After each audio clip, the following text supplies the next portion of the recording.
is Kcal News, Los Angeles. Hours from now, Donald Trump heads to court in New York City, where he'll become the first former U.S. president to answer to criminal charges. And tonight, the NYPD is on high alert for any potential violence surrounding this historic case. Good evening, everyone. I'm Leslie Marin in for Pat and Juan tonight. Well, it is the eve of a historic surrender. Former President Donald Trump expected to surrender for his arraignment tomorrow in New York, according to his attorney. Legal and security preparations are underway for that major moment.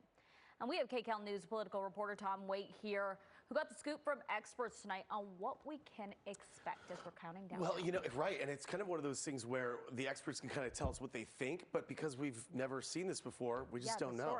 Exactly. Yeah. So we have some developing news as well late this evening. The judge in this case has ruled that video cameras will not be allowed, but he will allow still photographers in the courtroom, but only briefly. Also, no cell phones or laptops can be used. A camera will be permitted in the court hallway. All of this, as Leslie just mentioned, massive security measures are being taken for this unprecedented moment.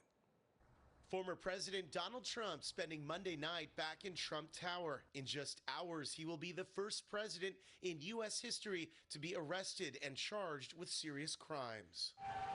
Mr. Trump's supporters lined the street near his resort home in Florida, Mar-a-Lago, as he left for the airport bound for New York. Trump is already on the attack ahead of his arraignment, claiming the judge overseeing the case, Juan Merchan, hates me and calling the prosecution a witch hunt. This was a political persecution.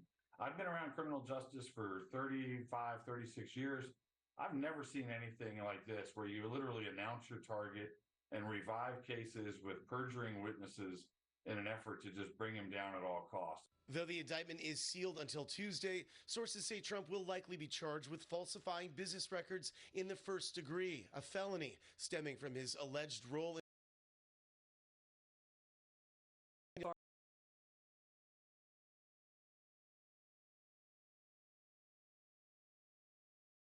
as the prosecution is concerned. High-profile Los Angeles-based criminal defense attorney Alexandra Kazarian says right now it's tough to judge how strong this case is because the indictment has not been unsealed, but there are some clues about how the case will be approached. I think the general consensus that the prosecutor thinks is that most people are okay with a prosecution of Donald Trump.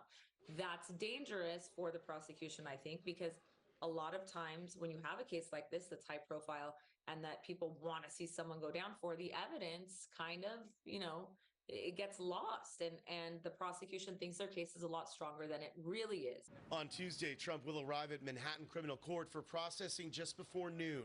He will be fingerprinted and may stand for a mugshot, but he will not be handcuffed. At the 2:15 arraignment, the judge is expected to outline the charges against Trump and ask for him to enter a plea. District Attorney Alvin Bragg's decision to indict stunned and angered Trump, but he's also capitalized on it. The campaign claims to have raised over $7 million since the announcement. When they go after me, they're going after you. Republicans came to Trump's defense this weekend, including potential competitors in the 2024 race. They're trying to do all these legal gymnastics to try to act like it's a felony. Ahead of a possible trial, Trump brought on a veteran criminal defense attorney, Todd Blanche, to